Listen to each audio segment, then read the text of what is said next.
we've seen that if magnitude of r of t is constant, then it follows that the direction of delta r with r approaches 90 degrees.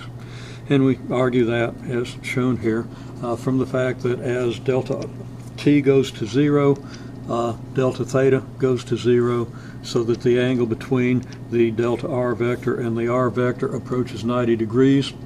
And since r prime of t is the limit of the difference quotient, this difference being the delta r vector, in the limit, delta r becomes perpendicular to r, so that r prime of t is perpendicular to r.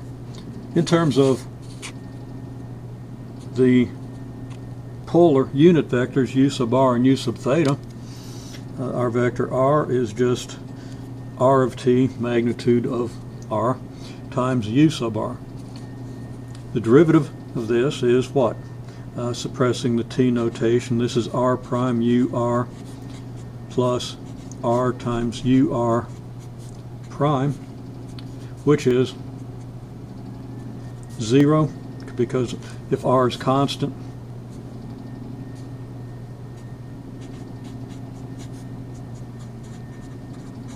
then r prime is 0, and u sub r prime is nothing but d theta dt times u sub theta.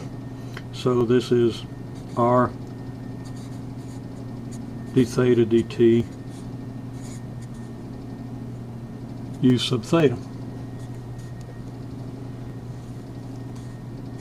And u sub theta is perpendicular to u sub r.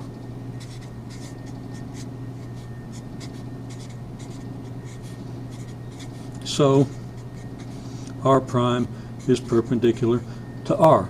This vector, being a multiple of u theta, must be perpendicular to this vector, which is a multiple of u sub r.